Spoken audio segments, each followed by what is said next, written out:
तारा और कजरी की बातों से एक बात तो तय थी कि माला सबका सौदा कर सकती थी मगर तारा का नहीं, क्योंकि कोई अपनी सोने का अंडा देने वाली मुर्गी को दूसरे को क्यों ही देगा।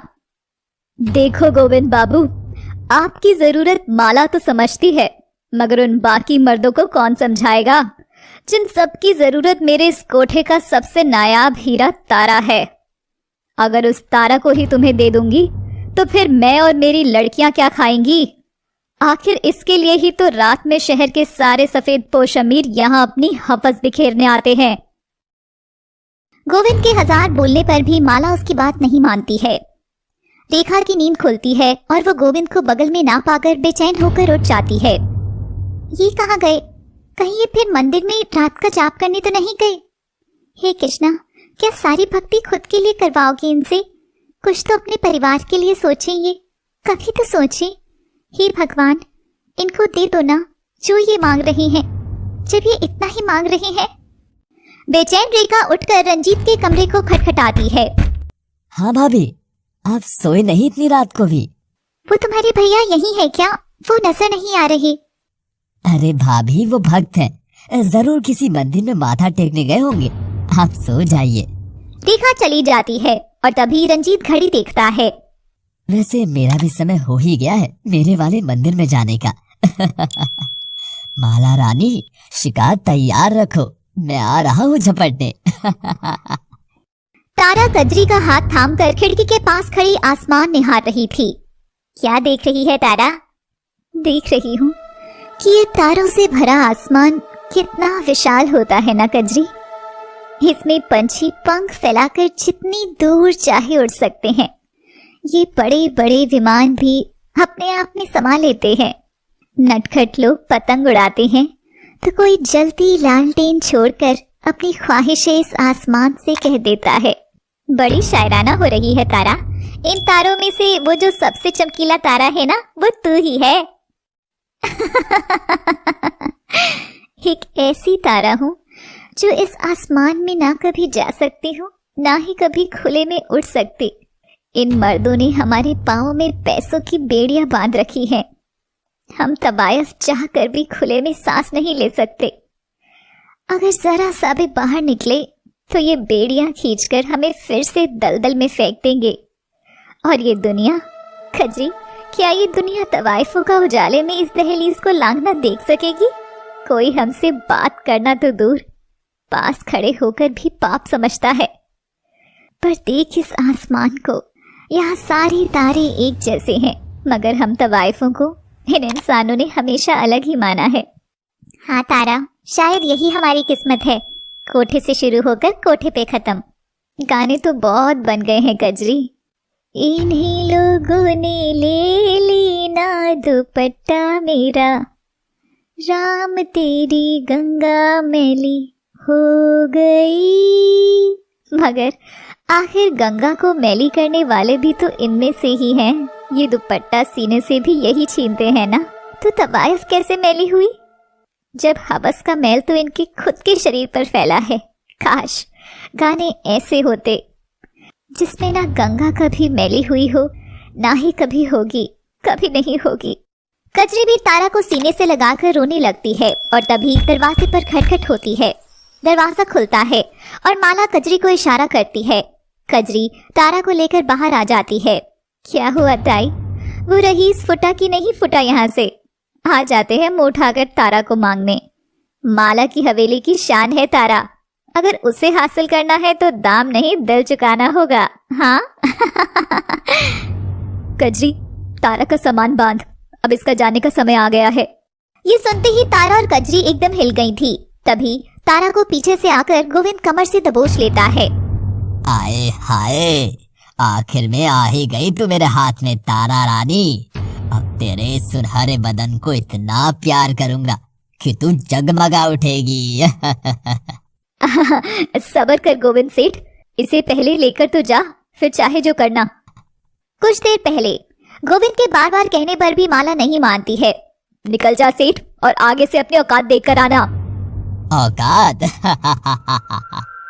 गोविंद पैसों से भरा बैग माला के आगे फेंकता है। पहले एक बैग, फिर दूसरा, फिर तीसरा। इतने पैसे देखकर माला के मुंह में पानी आ गया था। गोविंद सेठ, माला का मुंह कैसे बंद करना है ये तुम अच्छे से जान गए हो। अब इनसे तो मैं और भी तारा खरीद के ला सकती हूँ। मगर इस तारा जैसी और कोई भी नहीं है, बुलाओ उसे। माला के फैसले के आगे सब तवाइफें नजरें झुकाए तमाशा देख रही थी। कजरी तारा का सामान ला देती है। मैं तेरी बेटी जैसी थी ताई, तूने मुझे बेच दिया, मेरे विश्वास को बेच दिया। एक की कुर्बानी से मेरी इस हवेली का भला होगा। गोविंद तारा का चेहरा घूंघट से ढक देता है और तारा को खींच कर ले जाने लगता है। वह जमीन पर गिरी हुई थी। गोविंद उसे जानवरों की तरह घसीट रहा था। ओ नदी और नारी रहे, औरों का कलंक सर ढोते, राम तेरी गंगा मैली हो गई, पापियों की पाप धोते धोते। गोविंद खुद को काले कंबल से ढककर फिर से सफेद पोश बन जाता है और जैसे ही वह बाहर निकलता है तभी रंजीत उससे टकरा जाता है। माफ करना भाई साहब। गोविंद रंजीत को देखकर सक पका जाता है, मगर रंजीत ने गोविंद को नहीं देखा था। सॉरी भाई, देखा नहीं था। वो जन्नत में जाने की जल्दी मुझे ना अंधा बना देती है। ओह, वैसे आप तो शायद महफिल ही लूट आए हैं, बेचारी माला। चलो मजे करना। हाँ, औरत मजे के लिए ही तो होती है। आओ खेलो, नोचो और रख देना फिर कैद कर अपने बिस्तर पर, हमेशा हमेशा के लिए। हे भगवान, मुझे क्यों लड़की पैदा किया तूने। सुबह तक गोविंद घर नहीं लौटा था, मगर रंजीत आ गया था। आखिर कहाँ गया गोविंद। शहर में माला की हवेली की जगह एक जगह और थी जहाँ अमीरों का आना जाना था, ओबरॉय होटल, जिसमें आते थे शहर के बड़े अमीर अपनी अय्याशियों के लिए। उस होटल के एक कमरे में बिस्तर पर पड़ा था गोविंद और बिस्तर के एक कोने में अपनी लुटी हुई आबरू को सिमटे हुए पड़ी थी तारा। तारा की आंखों से उसके सारे टूटे सपने बिखरे हुए थे। मैं एक ऐसी कैद आ गई हूँ बाबू, जहाँ से शायद अब कभी नहीं निकल पाऊंगी। तुमसे वादा किया था कि रुकूंगी, तुम्हारे दिल को मेरे से मिलने तक कैसे भी ये तारा सिर्फ तुम्हारी होगी। मैं हार गई। तारा सड़क पर खड़ी रास्ते को निहार रही थी और देख रही थी वहां से जा रहे उन दो कदमों को जो शायद अब कभी लौटकर नहीं आने वाले थे। तारा वहीं खड़ी रही, मगर वक्त भागता चला गया। सुनो, तुम्हारी पूरी कीमत देकर आ चुका हूँ, तो आज से तुम मेरी हो। बस अपना दिमाग लगाने की कहीं कोशिश मत करना। लो, इस बैग में कपड़े हैं, पहन लो।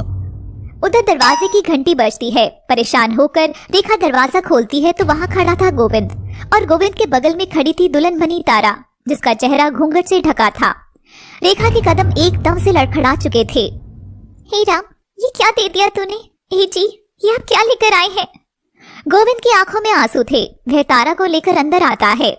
रेखा, ये क्या हुआ, कैसे हुआ, मैं खुद नहीं जान सका हूँ। मेरे पास और कोई भी चारा नहीं था। सुनिए, आप मजाक कर रहे हैं ना? कहीं आप अपनी मंदिर की भजन मंडली से तो नहीं लेकर आए हैं कोई? नहीं, ये सच नहीं हो सकता। मैं सपना देख रही हूँ। नहीं नहीं। रेखा खुद को जोरों से थप्पड़ मारने लगती है। रंजीत भी बाहर निकल कर आता है। उसे भी विश्वास नहीं हो रहा था। रंजीत को देख तारा पहचान जाती है कि ये भी माला की हवेली का ग्राहक है। वाह, सारे दरिंदे एक ही घर में। अच्छा है, अब सारे मुझे ही नोचकर अपनी भूख शांत कर लेंगे, तो दूसरी लड़कियां तो महफूज रहेंगी। हम तवाइफों का तो काम ही सड़क पर लड़कियों को सुरक्षित रखना है, क्योंकि तवाइफ खाना ही कुछ दरिंदों की भूख शांत कर हाथ से होने से बचा लेता है। रेखा, संभालो खुद को। यही भगवान की मर्जी थी और इस परिवार की भलाई। मैं ऐसी परिस्थिति में खड़ा हो गया था कि मुझे इसे अपनाकर घर लाना ही पड़ा। गोविंद आधा अधूरा सच बताकर रेखा को समझाना चाह रहा था। भाई, ये सच नहीं है ना? आप तो देवता है, आप भाभी के साथ ऐसा कैसे कर सकते हैं? रंजीत, मेरा तन मन सिर्फ भगवान और रेखा के नाम ही रहेगा। बस ये लड़की घर के किसी कोने में रह लेगी। तारा खुद लाश की तरह हो गई थी। वह सबको उधर ही छोड़कर घर के कमरे में चली जाती है। अब तक तो किसी ने तारा का चेहरा भी नहीं देखा था। इसे भी मैंने भगवान की मंजूरी मानी है। कल घर में एक जश्न होगा, हर्ष के वापस आने के नाम, और फिर सब ठीक होगा। उस रात रेखा के सोने के बाद गोविंद फिर से तारा के कमरे में आता है और उसे बकवास करने लगता है। रोज सुबह माथे पर चंदन लगाने वाला गोविंद हर रात को माला की हवेली में जाकर तवायफ के बदन को नोचता। यही था उस गोविंद का सच। डैडी, अब बड़े लोगों की पार्टी है, मैं और मेरे दोस्त जरा रूम में जा रहे हैं। आजकल के बच्चे भी ना रेखा। तारा भी घूंघट कर तैयार होकर बाहर आती है। गोविंद उसे लेकर आता है। महफिल है और लोग भी हैं, तुम तो नाचना गाना जानती ही हो, तो शुरू करो अपना मुजरा, लोग भी देखें कि गोविंद क्या हीरा खरीद कर लाया है। तारा मजबूर होकर नाचना शुरू करती है। उसे नाचता देख सबके मुंह खुले रह गए थे और घूमते घूमते वह फर्श पर गिर जाती है। मुझे लोग कहते हैं कदमों की धूल, मुझे लोग कहते हैं कदमों की धूल, मुझे आप छू दे तो मुझे आप छू दे, बन जाऊं फूल, मुझे लोग कहते हैं कदमों की धूल, मुझे लोग कह। हर्ष के कानों में ये आवाज पड़ती है और वह बाहर की ओर आने लगता है। नाचते नाचते तारा का घूंघट उड़ जाता है। जैसा कि बताया था, तारा को सिर्फ अमीर लोग ही जानते थे, अमीर पैसों से भी और हवस से भी। अरे ये तो तारा है। हाँ, ये तो माला की हवेली वाली तारा है। हाँ, तवायफ तारा। गोविंद, रेखा, रंजीत सब चौंक गए थे। क्या घर में तवायफ आई है? तभी हर्ष आकर तारा को उठाता है और तारा उसके सीने से लग जाती है। अब देखिए आगे क्या जिस दिल की तलाश तारा को थी वो अब कहीं कुचला जा चुका है। क्या ये महलों की हुक्मरानी तवायफों को यूं ही नोचते रहेंगे? जानने के लिए देखिए हमारी कहानी।